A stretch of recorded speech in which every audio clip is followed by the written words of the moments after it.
Now. On 105.9 FM and streaming worldwide on the WMAL app. O'Connor and Company. It is 7:06 on O'Connor and Company this Monday morning in your nation's capital, and a special greeting to all those little munchkins rolling into the car and heading to school for the first day. First day of school in Fairfax County.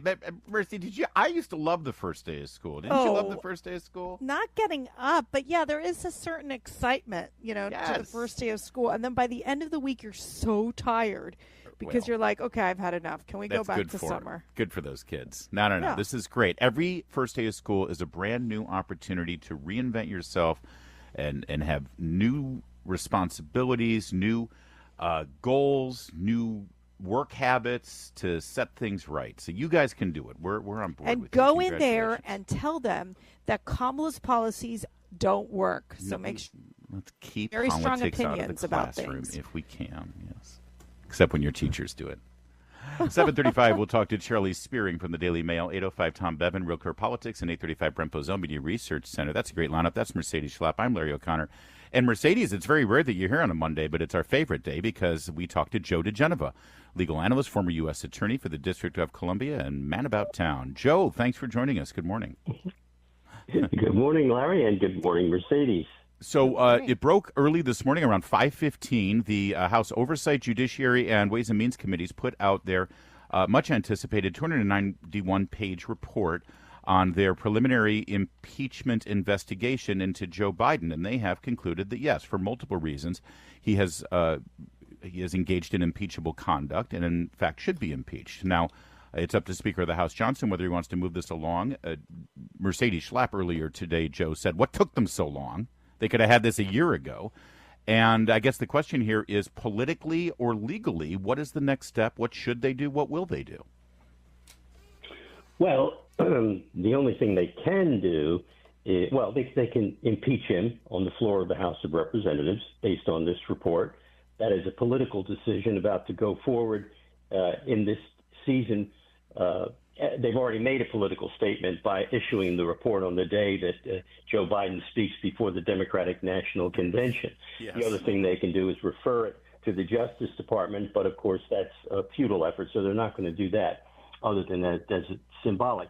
When you read the 291-page report, it reads like an affidavit in support of a search warrant or an arrest warrant, and it clearly establishes probable cause to believe that the current president, Joe Biden, while he was vice president and while he was not vice president, was an unregistered foreign agent, as was his son, Hunter Biden, and other members of the family, and that a group of them, including Hunter's business partners, engaged in a conspiracy to defraud the United States government and the voters of the United States by presenting repeatedly false and misleading information through the public airwaves and public print.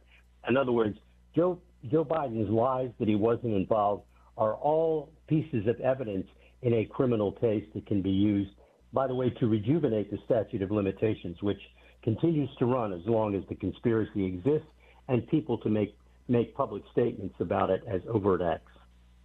I got to ask you, Joe, because, the way D.C. works, do you think the Department of Justice will do anything? Number one, do you think this will become a political issue that Kamala Harris will have to deal with now?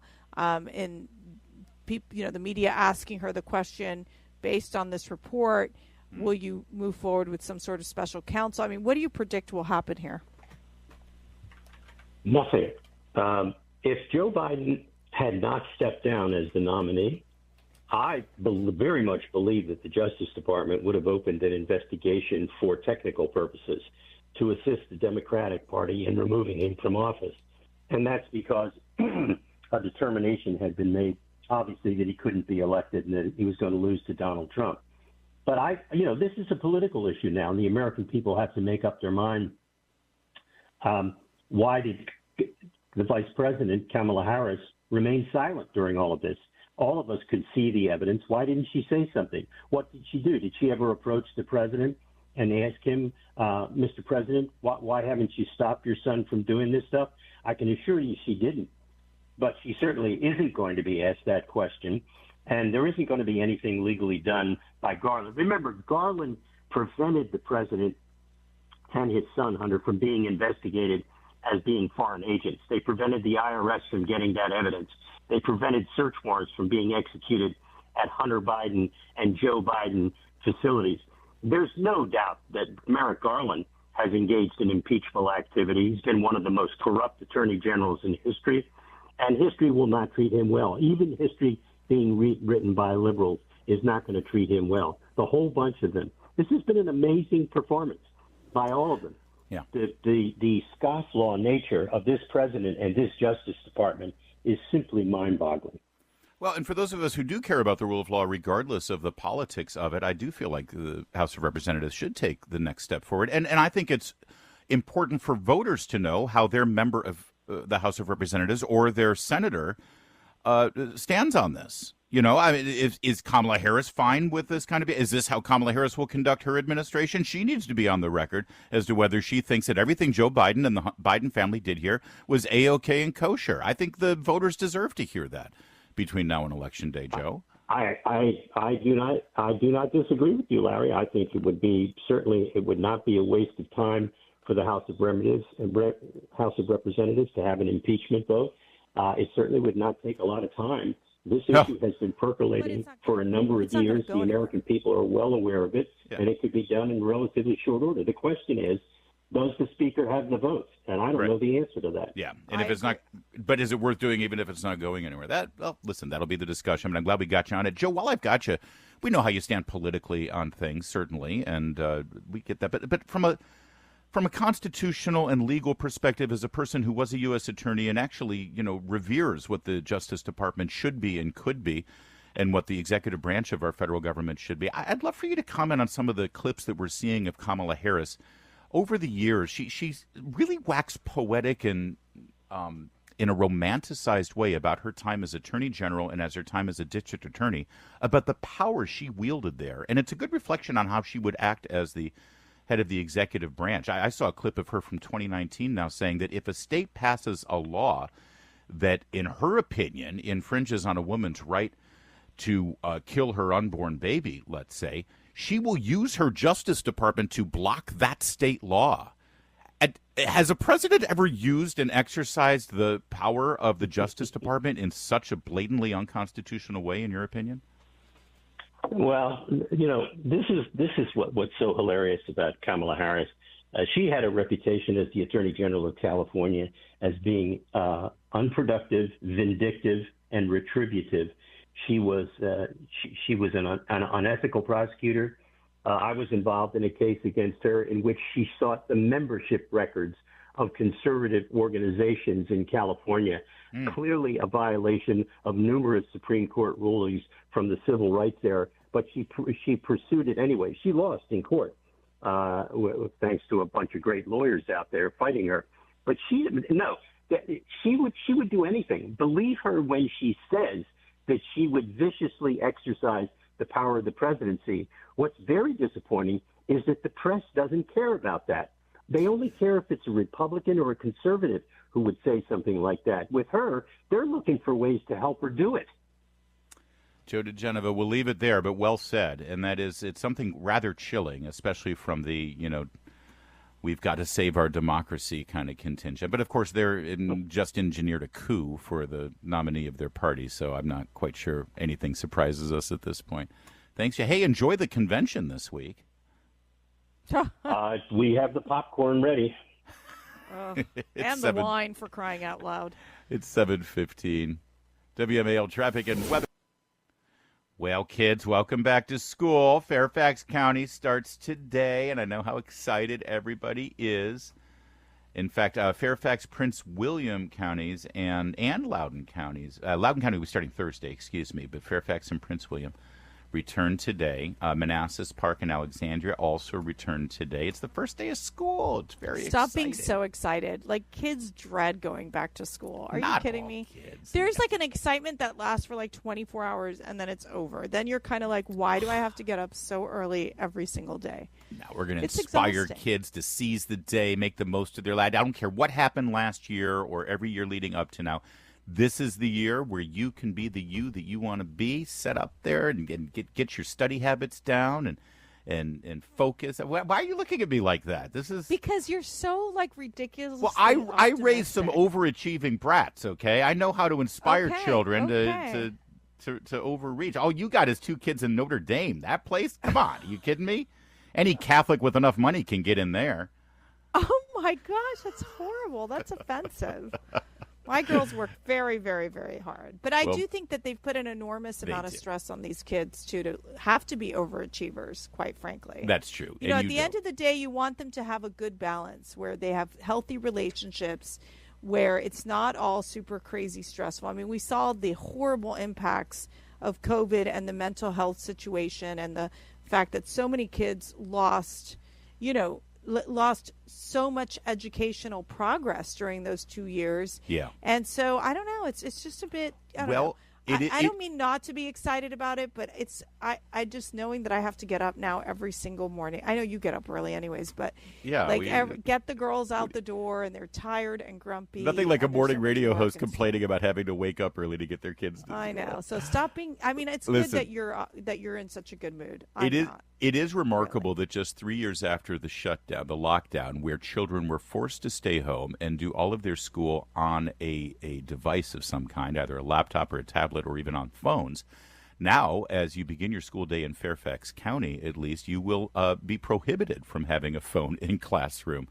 The brand new rules are in effect now, and they're trying a phone-free pilot program in select schools. Now, the rules are such that if you bring a phone to school, it has to stay in your backpack or in your locker. It has to stay shut down. And you are banned from using it in the classrooms or in most schools at any point during the school day. That's including high schools now, after 9 voluntary high schools opted in, according to the spokesperson for the Fairfax County Public Schools. And I've of multiple minds on this. First of all, I sort of want my kids, if my kids were going, none of my children now are going to public schools. I only have one child left in primary school or in secondary school, and he's homeschooled. The rest of my kids are all in college or graduated. But if they were, I would like to be able to communicate with my child at any given time. And I want them to be able to. And I also, by the way, phones have locators on them, and I want to be able to make sure that my kid is in school, frankly. Can I tell you the funniest story? So I'm so bad at this technology that like the Schlapp kids know where their parents are at all times, and I have no idea where the Schlapp kids are. Now I'm getting better at it, but they'll be like, I'm like, do you guys know? They'll be like, yeah, Mom, of course we track you. I'm like, you do? Yes. Goodness, I didn't even know that. I felt very my much family, like, we all track each other. It's nice to see where so everybody funny. is. I couldn't even know how that works. But look, on the cell phones, I do think that as long as they can have access to them if needed, if there's an emergency, I think that's critical. But you don't need a bunch of kids with a bunch of cell phones. I've noticed with these kids, like their cell phone is their life, and that is when you have the problem with this. And it's really forcing this lack of relationships with other people. But the other thing is, and sometimes they give these kids iPads, and then they're on the iPads all day long. I mean, it's so much technology that you just want to be like, let's go out and garden or something. And forgive me for being cynical and suspicious and untrusting, but the fact that the Fairfax County School Association, Teachers Association, and the Fairfax County School Board, the fact that they were in favor of this ban on cell phones, I smell a rat. See, think about it. One of the reasons why parents are now newly motivated to take back control of their children's schools and their children's curriculum is because during the lockdown, we were able to see what these teachers were saying. We were able to see what the curriculum was and what kind of poisonous political agenda was being indoctrinated into our kids. I don't think these teachers want anyone being able to record them in the classroom. Oh gosh, no. I don't think it is a pilot program, so they're going to see how this works. We're going to see how it works. How are they going to measure success on it? Residents can provide written feedback through the school website, but they're going to evaluate the success if this is going to. And they could use their cell phones during after-school activities, but a kid should not be penalized if like the teacher is going crazy talking about, I don't know, just crazy stuff. I think the child should be able to turn on their cell phone and hit record so that everybody can see exactly what that teacher's saying in the classroom. There should be some sort of I don't know, just clause in there protecting the kid. Or how about this? We just put a live feed into every classroom, so any parent at any time can just check in and see what their kids are learning. They do that for like preschools and daycares. We have the technology. Why not? Yeah. No, and why would the teachers oppose that? Ask yourself that, and then you'll answer it yourself. It's 7:23. Now on 105.9 FM and streaming worldwide on the WMAL app. O'Connor and Company. 7:36 this Monday morning in your nation's capital, 19th day of August. It's the first day of the Democratic National Convention. WMAL's Gavel to Gavel coverage begins, well, about 2.5 hours ago, actually, with this program. Coming up later this morning at 8:05, Tom Bevan of Real Clear Politics will talk about some shifts in the polls here as people start to get to know Kamala Harris outside of the media kaleidoscope that's been created to distort who she actually is. And then at 8:35, speaking of that media, Brent Bozell will join us from Media Research Center. It's Larry O'Connor with Mercedes Schlapp this Monday morning. Thanks for being here. Julie's on vacation. You're here, and it's fabulous. Well, we got to work. It's going to be the DNC this week. And let me tell you, what a lineup. What a lineup of a bunch of white people and, a couple of African Americans, and that's about it. Well, and tonight is has-been night. Tonight is going to be Joe and Dr. Jill. Honey, it's has-been night every night. Pretty much every night, yeah. Yeah. Joe, Dr. Jill, and Hillary for your Monday night viewing pleasure. And I like Charlie Spiering. He's a good man. I've known him for many years, and I would not wish this on anyone. He's going to be glued to every single moment of this thing, covering the whole deal for the Daily Mail as their political reporter. He's also, of course, author of the book Amateur Hour, Kamala Harris in the White House. Charlie, are you ready? Do you have all the drugs needed to get through this? Hi, Larry. Yeah. Hi, Mercedes. Yeah, I think I'll have enough stimulants. What the real question is, will Joe Biden have enough stimulants to make it through his final speech from the kind of a visit to the old dog that they sent out to the farm? We're going to get another speech from him. Yeah, a good question whether he's going to be jacked up enough to get through it. And also, will there be any substance in this speech that actually addresses the elephant in the room, which, as Maureen Dowd called it, yeah, Democrats are feeling great about their new ticket, but a coup is a coup, and this is still a coup. Yeah, it's going to look a little bit awkward. And what I'm going to be looking for is Kamala Harris going to be there to sort of take up the torch that Joe Biden's getting ready to pass? Or is Joe Biden going to be a little more sort of aggressive, working on cementing his own legacy rather than sort of pass the torch to Kamala Harris?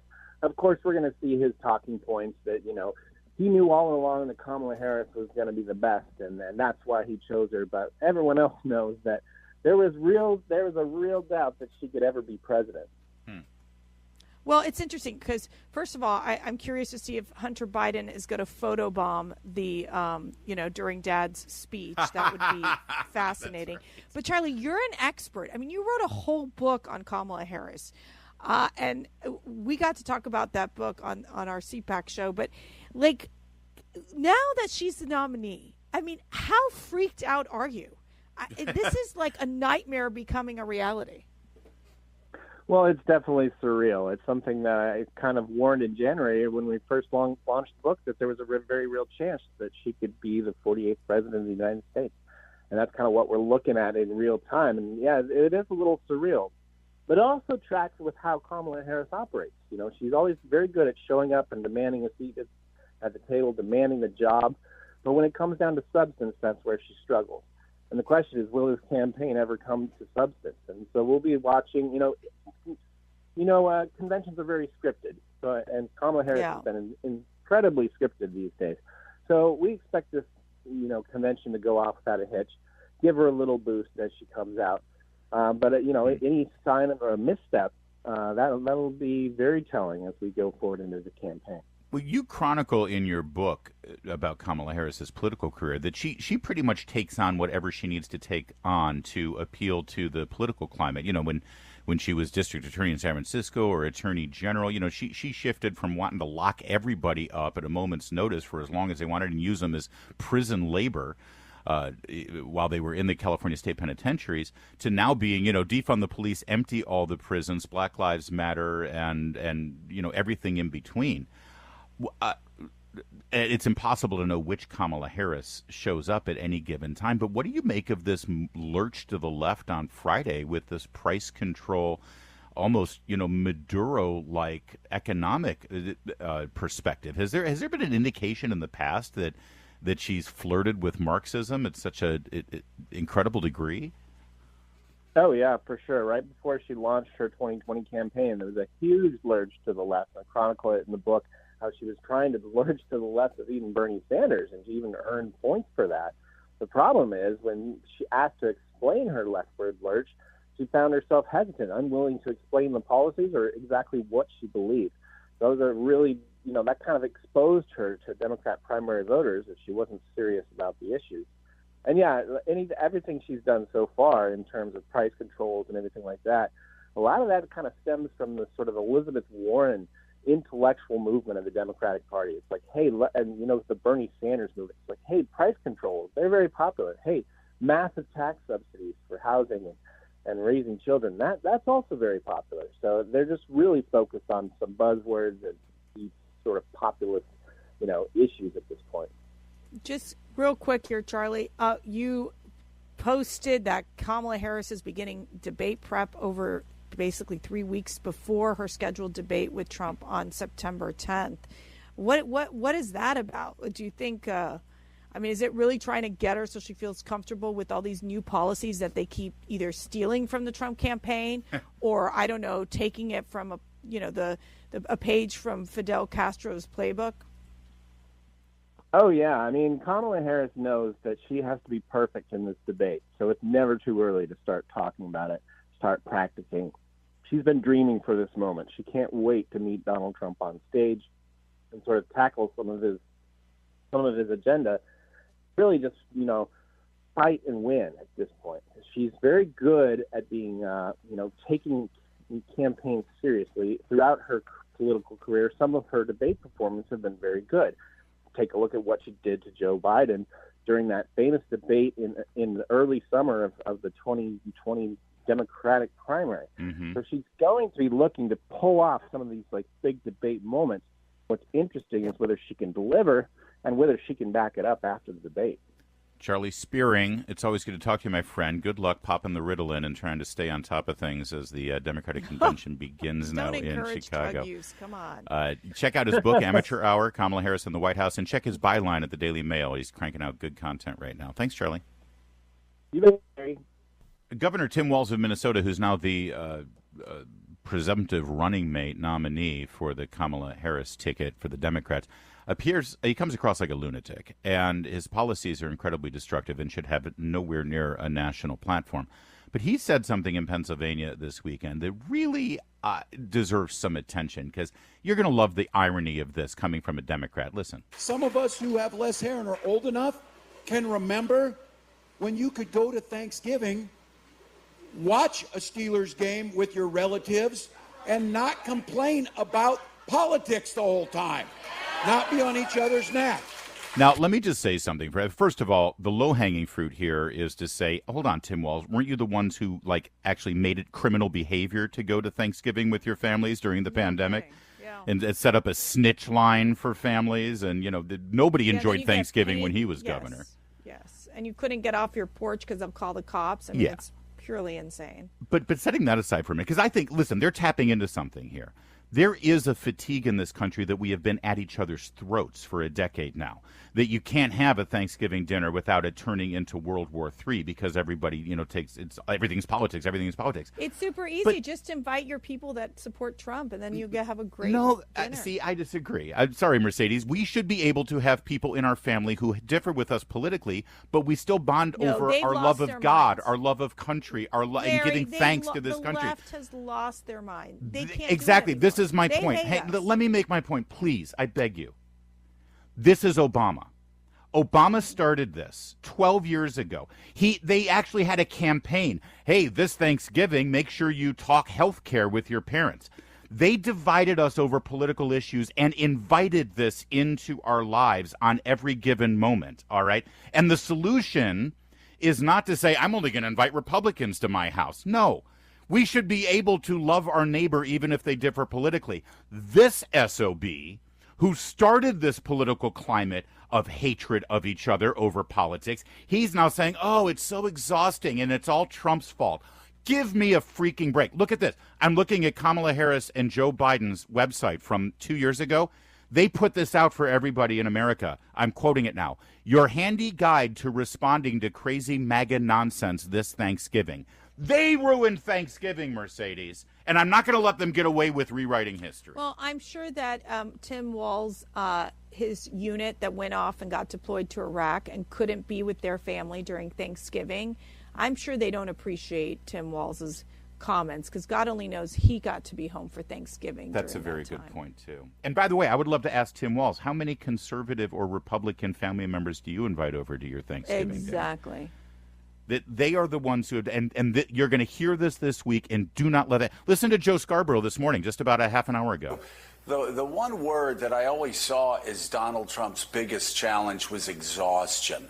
Not his personal exhaustion, but the exhaustion of those who had supported him in 2016, some who still supported him in 2020, but were exhausted, especially after January the 6th. No, we're exhausted at the relentless lies from the mainstream I'm media. exhausted by Joe Scarborough. Give Thank me you. a break. We're They the have happy created warriors, this I'm telling vitriolic climate built on lies about Donald Trump and about Republicans and conservatives, and now they dare to walk in 10 years later and say, oh, we just want to bring the joy back and let Kamala control our economy.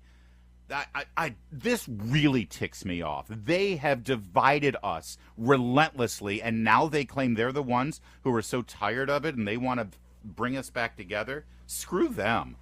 Well, they talk about joy. That's all they want to talk about. It's really, I'm not joyful when I see that they're destroying our economy and destroying. You know what brings me joy? I'm kind of pissed. Yeah, is getting ticked off with you in the morning while kids are trying to go to school. But we'll have a great Thanksgiving. You're more than welcome. Can I come to your house Schlapp for Thanksgiving? Can I bring the joy? All right. Bring the stuffing. Bring the wine, please, since you're the ambassador. That's what I meant. Wine. How do you think I bring joy? Oh, that's true. Case of Pinot.